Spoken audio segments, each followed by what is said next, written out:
What's up? It's Tuesday, November 19th. Thanksgiving is coming up soon. Hope you are prepared to see your family, your friends, whatever it is you do on Thanksgiving. Here in the United States, we celebrate Thanksgiving. Outside of the United States, it's just another day, I believe. You might have your own Thanksgiving. Like I know Canada does, but it's not this time of year. So Thanksgiving's coming up. We are in the full swing of things. How are we feeling, NFL fans? Last night, Texans destroyed the Dallas Cowboys. The Cowboys have not been good for a very long time. They may have had one good season, maybe two good seasons. Something's got to change there. What's that answer? I don't know. It's above my pay grade. But I do know the Dallas Cowboys are struggling. Man, I can't imagine being a Dallas Cowboys fan and a Oklahoma Sooners or Oklahoma State Cowboys fan because it's rough. It's rough. Again, I know I've said this, but the silver lining for us native Oklahomans, and if we're fans, is the Oklahoma City Thunder. So still have that, even though Chet is out, which brings me to one other topic, is tonight would have been a Chet versus Wemby matchup, but obviously with Chet out, we're not going to see that. We're going to get a Wemby versus a small OKC Thunder lineup. Is Wemby going to dominate and have like 45 points and 40 blocks tonight against a smaller lineup with the Thunder? Is he going to be able to keep up with the speed? Will we be able to defend Wemby? I don't know. It's going to be interesting to see how that pans out, how that looks, what that looks like. But I think the Thunder get the win. Obviously, if you've been following the NBA, thoughts and prayers go out to Coach Pop. He had a mild stroke in early November, so he is out still, but expected to recover fully and be back on the sidelines. So I know the NBA misses him, NBA fans. Pop's been around for a long time, and he's a great coach. So we wish him well and hope to see him back on the sidelines. That's what's happening with the Thunder tonight. But I don't know. I think they win. I think they get the victory. It's in San Antonio, but San Antonio's 6-8, Thunder 11-3. But they're technically, I guess, 2-1 without Chet at this point. Utah Lakers is also tonight. Lakers are looking good. Utah, not so much. The game, though, and it's an early game for us West Coasters, is Celtics-Cavs. Cavs are still undefeated, 15-0, which is insane. Boston 11-3. It's in Boston. I think tonight is the night that Cleveland goes down. Tonight's the night that Cleveland gets that first loss of the season. But man, I mean, who cares? Starting out 15-0 is impressive. It's incredible. Good for them. Could be 16-0, but I'm going to go ahead and take Boston tonight. Let's look at that real quick. What's the spread? I didn't even see. I'm sure I'm going to say Boston's favored. I haven't looked. Where is this? Give me this. Come on. I got nothing. I got to go to ESPN for this to see the spread. I'm going to guess it's like 2 or 3 points. It can't be a lot, right? 5.5. Boston is favored by 5.5. I thought it would be less than that. But that's okay. So in Boston, Boston's favored.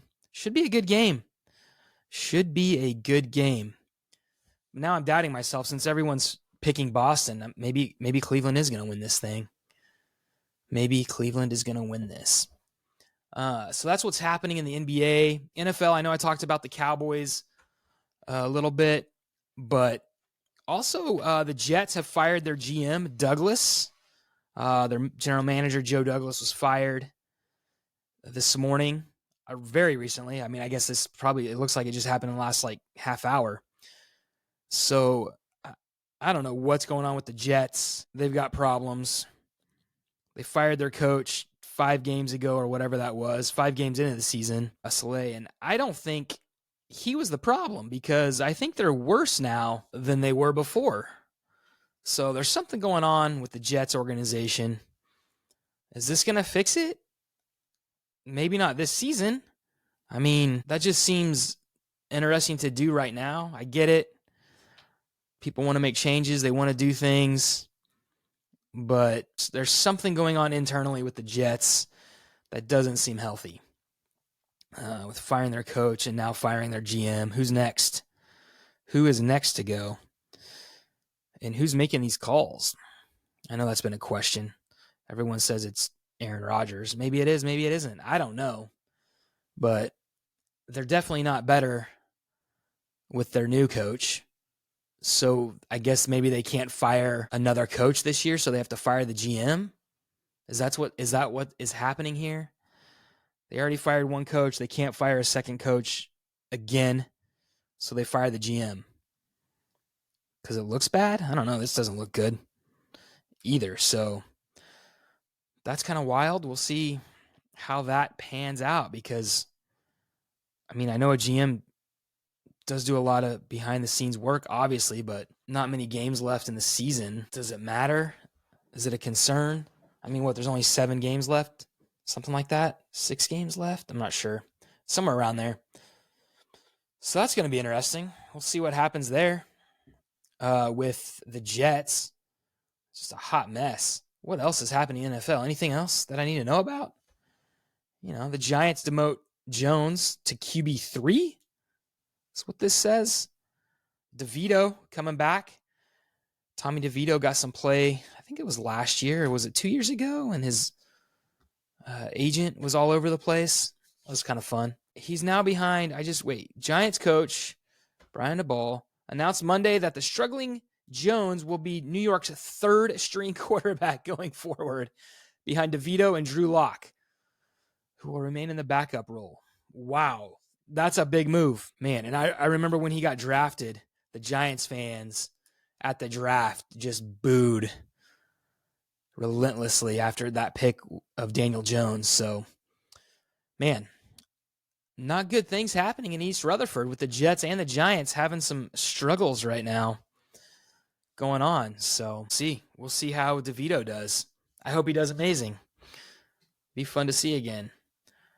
So, you know, I did this podcast episode today, willy-nilly. I don't have much else to say. This is a quick one. Yesterday I went like 30 minutes. I was long. This one's going to be quick. What am I at right now? Not even 10 minutes. I'm at 9 minutes. But that's really all I have. I hope you have a great Tuesday.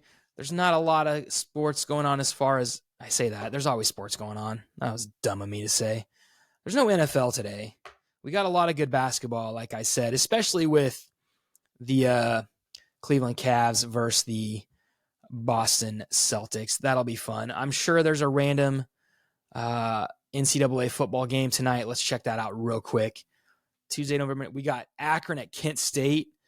I believe Kent State is the worst team in all of college football. They're 0-10. And against a team who, what's Akron? Oh, wow. A 2-8 versus an 0-10. That's Tuesday night football for you. If any game should be on Tuesday night, it should be a 2-8 team versus an 0-10 team. Then there it is. Wow. And then Western Michigan at Central Michigan, a little rivalry action there. And also we have Northern Illinois at Miami of Ohio. Northern Illinois, though, they're the team that beat Notre Dame. So at least you get a giant killer tonight, I guess. But man, Tuesday night football, those are the teams you get. Tuesday and Wednesday night football is hilarious to me in college football because you get Maction. You get the Mac. They call it Maction. So it is entertaining. I'm not gonna lie, but it's some teams that you will never watch otherwise unless you went to those schools or are huge fans of those schools. But I mean, not much to watch tonight as far as college football goes. So it looks like the only real good thing going tonight, I mean, obviously I'm a Thunder fan, so the Thunder Spurs game, but then that Celtics versus Cavs game. And I think both those games are on TNT tonight, actually, also. Which, yeah. So the first game, Cleveland versus Boston, and then followed by OKC at San Antonio, which obviously, that OKC game was scheduled probably and for San Antonio because of the Wemby Chet, but that's okay. OKC's still okay. They're holding their own. Should be a good game. Speaking of NBA, sorry, I do have one more thing. What's going on with this? The 76ers. Oh, man. Like, does Joel Embiid even want to play basketball anymore? I mean, I don't know. Maybe, maybe not. Doesn't seem that way. And then it looks like I'm reading a story here. Tyrese Maxey challenged Joel Embiid in a 76ers meeting because he was tardy, being late for everything. I don't know. Going to be interesting to see what happens for the 76ers, what is their record? Can't be great, right? What is the 76ers record, if I can find them here? What do we got? 2-11. I didn't know they were that bad. Wow. They've lost 4 straight. What is happening in Philadelphia? Which I'm sure Paul George is really stoked. And I know Maxey's out. He's hurt with a hamstring injury. But things are not looking good in Philadelphia for the 76ers. We'll see what happens. There's a lot of basketball left. I know we're only 13, 14, 15 games in for some teams. There's a ton of NBA left. We got a lot of basketball left, and things could turn around. And for the Bucks too, right? The Milwaukee Bucks, aren't they doing pretty bad right now? From what I recall, there's some shocking records out there.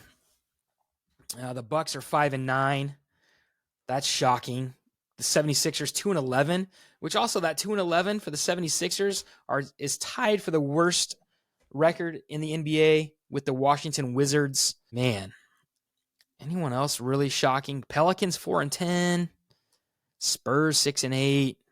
But man, the Bucks and the 76ers, shocking. And the Mavericks 7-7. That's shocking. We're Denver 7-5. Again, ton of basketball left. A ton of basketball left. A lot of storylines, a lot of things happening. But I think those are the biggest stories. The 76ers being awful and the Cleveland Cavs being undefeated. So there you have it. That's all I have. Be kind, be well. Enjoy your day, your afternoon, whatever time it is you listen to this. If you listen to it, I appreciate it. We'll talk later. See ya.